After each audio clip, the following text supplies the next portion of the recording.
আমাকে যখন তার আম্মার বাসায় নিয়ে যাওয়া হয়, গাড়িতে থাকা অবস্থায় মুকুল নামের ওই লোকটি আমাকে বলতেছে যে আই মাগি, তুই জানিস না আমার চুল ধরে আছে, কিন্তু আমার ফোনও সিজ করে নিয়ে গেছে।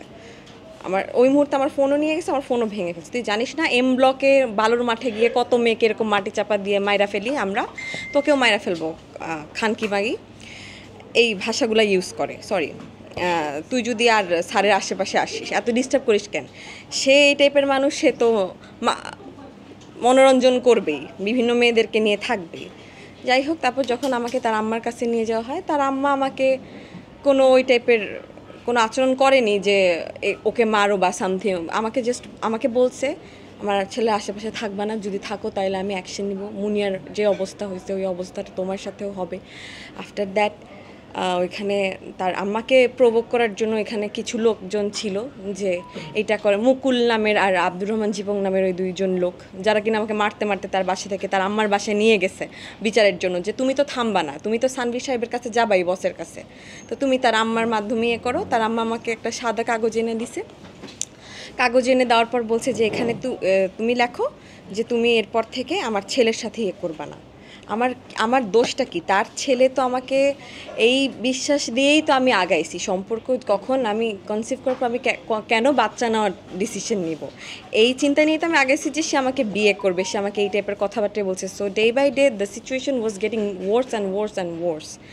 I had to make this decision যে আমার পাবলিকের কাছে আসতে হবে, অরেলস মুনিয়ার সাথে যা হয়েছে তা আমার সাথে হবে। ওই দিন রাতে আমাকে মেরে ফেলতো। আল্লাহর অশেষ রহমত যে আমি বেঁচে গেছি। আমি অনেক ভয় পেয়ে গেছিলাম, অনেক ভয় পেয়ে গেছিলাম। তারা আমাকে সিগনেচার করায় বলছে যে তুমি যাতে সেকেন্ড টাইমের মতো আর বসুন্ধরার আশেপাশে তোমাকে না দেখি।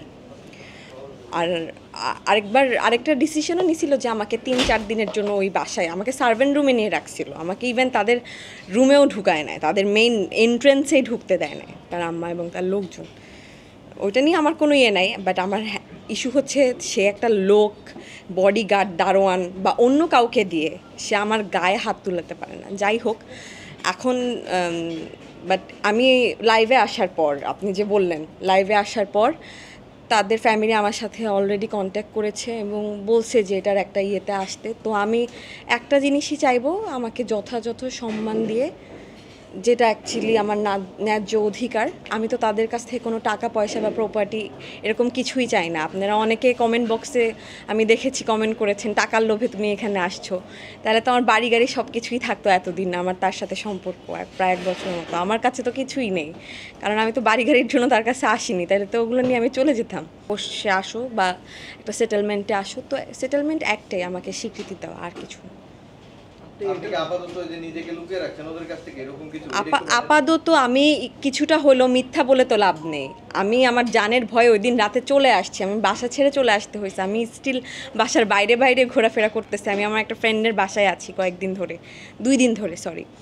তো এরকম করে তো আর লাইফ লিড করা যায় না, লাইফলেসের মতো, তাও এই অবস্থায়। না, আমি এখন পর্যন্ত নেইনি, আমি নিব না, যেহেতু তারা বলেছে যে একটা সমঝোতার মধ্যে আসবে। আমি অপেক্ষা করছি সময়। That's it. ডেফিনেটলি এটা একটা হুমকি ছিল। আমাকে ওই দিন রাতে হুমকি দেওয়া খুব জঘন্যভাবে। আমি তো মনে করেছি আমি মারা যাব রাইট অ্যাট দ্যাট মোমেন্ট। হ্যাঁ, ভাটারা থানায় আমি গিয়েছিলাম, কিন্তু তারা আমাকে বলেছে যে ভাটারা থানায় গেলে আমাকে সাথে সাথে ওখান থেকে উঠিয়ে নেওয়া হবে। তো আমি ওই সাহস আর করি নাই ভাটারা থানার আশেপাশে যাওয়ার। মানে মুনিয়ার মতো বা অন্য টাইপের কোনো সিচুয়েশন যাতে না হয়, আমি মারা যাওয়ার পর যাতে আপনারা নিউজ না করতে পারেন, তার আগে আমি আপনাদের কাছে হেল্প চেয়েছি এবং ইতিমধ্যে আপনারা যথেষ্ট হেল্প করেছেন। আমি যেভাবে লুকিয়ে লুকিয়ে একদিন ছিলাম আর আমার জীবন চলে যেত, I am very very grateful towards you.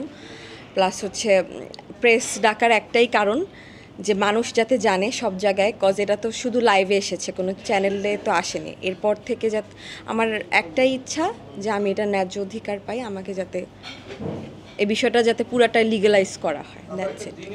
না, অ্যাকচুয়ালি কোনো ফেসবুকের মাধ্যমে আমাদের পরিচয়। আর প্রায় 1 বছর না 2 বছরের মতো বলতে পারেন, যে আগে ফার্স্টে কথা হয়েছে, দেন 6-7 মাস পর গিয়ে উই মেট, দ্যাটস ইট। মানে কারো মাধ্যমে দেখা হয়নি বা কারো মাধ্যমে পরিচয় হয়নি। তখন সিচুয়েশন অনেক বেটার ছিল। আর আস্তে আস্তে আমি মানে তার চরিত্রে সমস্যা, এক এক সময় এক একটা মেয়ে লাগবে এই টাইপের জিনিস যখন আমি দেখতে পাই তখন সিচুয়েশনগুলা খারাপের দিকে যাচ্ছিল অনেক। এই ব্যাপারগুলো আপনি কিভাবে বুঝলেন? এই ব্যাপারগুলো আমি কিভাবে বুঝলাম, আমি ম্যাক্সিমাম টাইমে ভিডিও কলে কথা বলতাম। তো একদিন 2 দিন 3 দিন যখন ভিডিও কলে ধরা পড়লো, আস্তে আস্তে আমার সাথে খারাপ ব্যবহার ধরা পড়তে ওইখান থেকেই গায়ে হাত তোলা, একে একে 2 এই টাইপের হতে থাকলো। দেন হচ্ছে সিচুয়েশন ওয়ার্সের খারাপের দিকে যাচ্ছিল।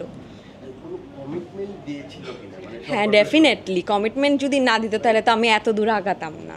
কমিটমেন্ট যদি না দিত তাহলে তো আমি এত সাহস পেতাম না। সেটা কি বলেছে? সেটা বলেছিল যে হ্যাঁ, আমি যেহেতু প্রেগনেন্ট হয়ে গেছিলাম পরে, যে ঠিক আছে আমি এটা বিয়ে করব বা সামনে সব কিছু ঠিকঠাক হয়ে যাবে, তুমি কাউকে জানাবা না বা জাস্ট কিপ ইট প্রাইভেট, যেটা বলে অ্যাকচুয়ালি মানুষজন, keep it secret so that or family জানতে না পারে। আচ্ছা আপু, একটু জানতে চাচ্ছিলাম, উনি তো মেরিড বা হচ্ছে ওনার বয়সের সাথে তো আপনার বয়স যায় না, তাই?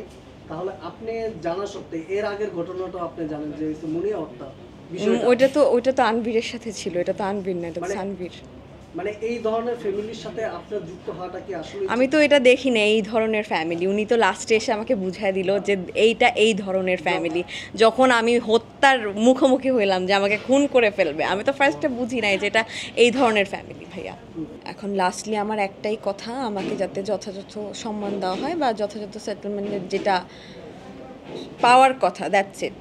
এর বাইরে আপনি বলছিলেন যে আমাদের সাথে সমঝোতা করবে, একটা মীমাংসা আসবে বলছিলেন একটু আগে। হ্যাঁ হ্যাঁ হ্যাঁ তো সেটা লিমিট দিয়েছে কতদিনের ভিতরে করবে, এরকম কোনো আশ্বাস দিয়েছে? হ্যাঁ হ্যাঁ, এটা এরকম একটা আশ্বাস দিয়েছে, কয়েকদিন তারা টাইম নিয়েছে। ঠিক অতিক্রম করার কারণে কি আপনি আজকে সংবাদ সম্মেলন করলেন? না না না, সংবাদ সম্মেলনটা আর 2 দিন আগেই বলা হয়েছিল। তো আমি সাংবাদিক ভাইয়েরা যখন আমাকে শুরুতেই হেল্প করেছে, আমি সংবাদ সম্মেলনের কথা বলে আজকে কাট অফ করে দিব, ওই পাবলিক তো আমি না।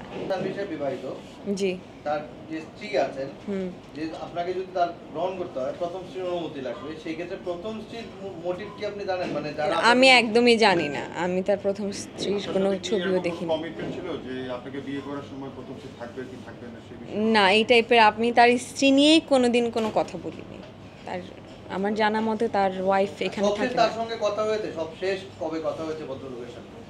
সবশেষ আমার তার সাথে কাল কথা হয়েছে, সে নর্মালি কথা বলেছে। সে বলেছে যে জিনিসটাকে লিগালাইজ করা, আমি যাতে মাথা উঁচু করে সমাজে বাঁচতে পারি, আর আমার সাথে যেটা হয়েছে এরকম যাতে আর নেক্সট টাইম কারোর সাথে না হয়। আর ওই 2 লোককে শাস্তি দেওয়া, যে 2 লোক আমার গায়ে হাত তুলেছিল ওই দিন। একটু বিষয় সেটা হচ্ছে, যদি আপনাকে টাকা দিয়ে যদি সমাধান করে দেয়, অবশ্যই না। হ্যাঁ, তাহলে কি আপনি রাজি হবেন কিনা? কারণ সে তো নিবে কিনা, আপনি এটা হলেও কত টাকা? টাকার কোনো বিষয় আছে হলেও কত টাকা, আমি টাকা দিয়ে কোনো সমঝোতার মধ্যে আমি যাব না। আচ্ছা আপনার যে এই যে সম্পর্কটা, আপনার পরবর্তী পদক্ষেপ কি হবে?